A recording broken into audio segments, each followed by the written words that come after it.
Hello दोस्तों। भारत की राजधानी नई दिल्ली में स्थित तुगलकाबाद किले का इतिहास व वास्तुकला काफी रोचक एवं महत्वपूर्ण है। इस किले का निर्माण सन 1321 में तुगलक वंश के संस्थापक घियाथ अल-दीन तुगलक ने करवाया था और उन्होंने दिल्ली को चौथी बार ऐतिहासिक शहर के रूप में स्थापित किया था। इसके आसपास के क्षेत्रों को तुगलकाबाद आवासीय वाणिज्यिक क्षेत्र के नाम से भी जाना जाता था। वर्तमान किले की स्थिति एक खंडर के रूप में है जिसे पर्यटक काफी पसंद करते हैं। यह किला 6 किलोमीटर तक के एरिया में फैला हुआ है। इसके आसपास के इलाके को तुगलकाबाद स्थानिक क्षेत्र के नाम से भी जाना जाता है।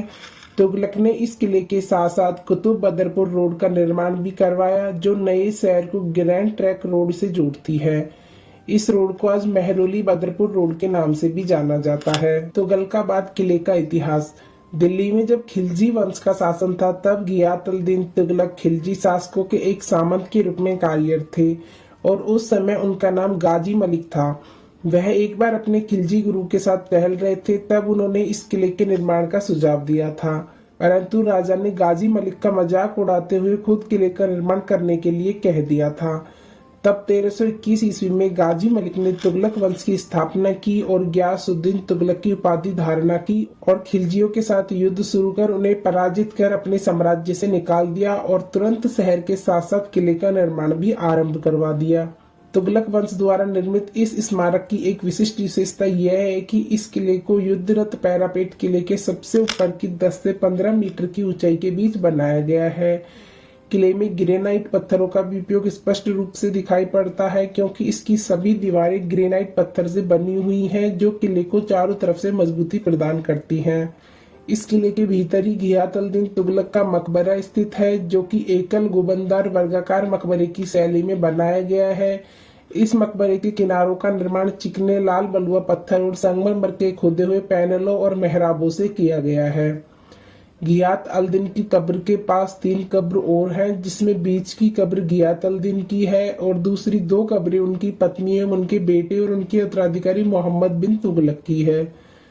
दीवार के उत्तर पश्चिमी भाग पर पिलरों से जुड़ी गलियारों में एक और अष्टकोणीय कब्र का निर्माण किया गया है। किले के एक दरवाजे पर एक शिलालेख है। उसके अनुसार किले के दक्षिणी द्वार पर बनी कब्र जफर खान की है। इतिहासकारों के अनुसार जफर खान ने किले की चौकियों का निर्माण कराया था। घियाथ अल-दीन तुगलक का मकबरा किलेबंदी के दक्षिणी चौकी के लिए एक मार्ग से जुड़ा हुआ है। यह पक्की सड़क 600 मीटर लंबी है और 27 मेहराब द्वारा समर्थित है। स्थानीय लोगों का कहना है कि लगभग 20वीं शताब्दी में इस पक्की सड़क के कुछ भाग को महरौली बदरपुर रोड में बदल दिया गया था। इतिहासकारों और स्थानीय लोगों द्वारा इस किले के बारे में कहा जाता है कि इस किले में कभी 52 गेट हुआ करते थे जिस कारण इसे गेटों वाला शहर भी कहा जाता था, परंतु वर्तमान समय में इस किले में केवल 13 गेट ही बचे हैं। इस किले की संरचना को देखकर ऐसा लगता है कि उस समय इसे 3 मुख्य भागों में बांटा गया था, जिसमें पहला भाग अपने फाटकों के बीच एक आयताकार क्षेत्रफल के साथ निर्मित घरों के कारण एक व्यापक शहर बना हुआ है तथा दूसरा भाग अपने उच्चतम बिंदु पर एक टावर के साथ गढ़ के रूप में है जिसे बिजाई मंडल के नाम से जाना जाता है और अंतिम भाग आसन्न महल क्षेत्र है जिसमें शाही निवास शामिल है। किले के दक्षिणी भाग में किलेबंद चौकी के भीतर और घियाथ अल-दीन की कब्र के निकट ही एक विशाल कृत्रिम जल भंडार है। यह अच्छी तरह से संरक्षित मकबरा किले से जुड़ा हुआ है। गयासुद्दीन एक उदार शासक के रूप में जाना जाता था जबकि वह अपने सपने में दिखने वाले किलों के बारे में कुछ ज्यादा ही उत्साहित हुआ करता था। इसी के चलते उसने एक हुक्म भी जारी किया कि दिल्ली के सारे मजदूर उसी के किले में काम करेंगे।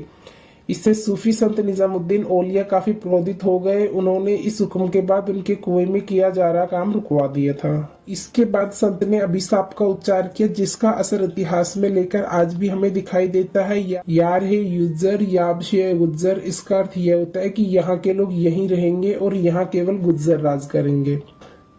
कहा जाता है कि इसके बाद जब सल्तनत का पतन हुआ तब गुज्जर ने ही इस किले पर कब्जा किया था और आज भी तुगलकाबाद गांव किले में ही बसा हुआ है।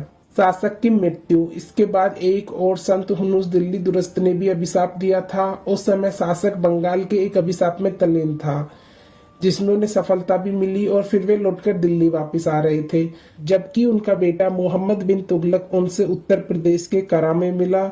कहा जाता है कि प्रिंस के आदेश के बाद ही सम्राट के सामियाने को उन पर गिराया गया था, जिससे उनकी मृत्यु हो गई। उनकी मृत्यु सन 1324 में हुई थी। तुगलकाबाद किले की वास्तुकला। तुगलकाबाद आज भी विशाल पत्थरों से बने किलों के लिए प्रसिद्ध है। तुगलक साम्राज्य के शासनकाल में यहाँ बहुत सी ऐतिहासिक धरोहरों का निर्माण किया गया था। साथ ही यहाँ 10 से 15 मीटर ऊंची घुमावदार दीवारों का भी निर्माण किया गया। जानकारों के अनुसार इस शहर में पहले कुल 52 प्रवेश द्वार थे, जिनमें से केवल 13 बचे हुए हैं। इस सुंदर और मनमोहक शहर में आज केवल 7 वर्षा जल टैंक बचे हुए हैं। वर्तमान में शहर का ज्यादातर भाग घनी कांटेदार वनस्पतियों की वजह से दुर्गम है। शहर की झीलों के आसपास वर्तमान में काफी आधुनिक लोग रहते हैं। तुगलकाबाद के दक्षिण में विशाल कृत्रिम पानी जलाशय है। यहाँ पक्की सड़क पर गैसुद्दीन तुगलक की कब्र भी बनी हुई है। मंदिर के दक्षिणी चौकी से जुड़ी यह सड़क आज भी हमें देखने मिलती है। किले के दक्षिणी पूर्वी भाग में हमें आदिलाबाद का किला देखने मिलता है, जिसका निर्माण गैसुद्दीन की मृत्यु के बाद उनके उत्तराधिकारी मोहम्मद तुगलक ने करवाया था। तुगलकाबाद किले के भीतर हमें बहुत सी छोटी छोटी और महत्वपूर्ण ऐतिहासिक धरोहरें दिखाई देती हैं। तुगलकाबाद किला कैसे पहुंचे? किले के सबसे निकटतम railway station Tughlakabad railway station है, जो कि किले से मात्र 6.1 किलोमीटर की दूरी पर स्थित है। इस स्टेशन से सार्वजनिक परिवहन द्वारा किले तक आसानी से पहुंचा जा सकता है। किले का सार्वजनिक बस स्टैंड तुगलकाबाद एक्सटेंशन है। इसके अतिरिक्त किले से लगभग 3.5 किलोमीटर की दूरी पर तुगलकाबाद मेट्रो स्टेशन की सुविधा भी उपलब्ध है। यह किले का सबसे निकटतम मेट्रो स्टेशन है। तो दोस्तों, यह था तुगलकाबाद किले से जुड़ा संपूर्ण इतिहास। आपको वीडियो कैसा लगा हमें कमेंट करके बताएं, और वीडियो पसंद आए तो लाइक शेयर सब्सक्राइब करें।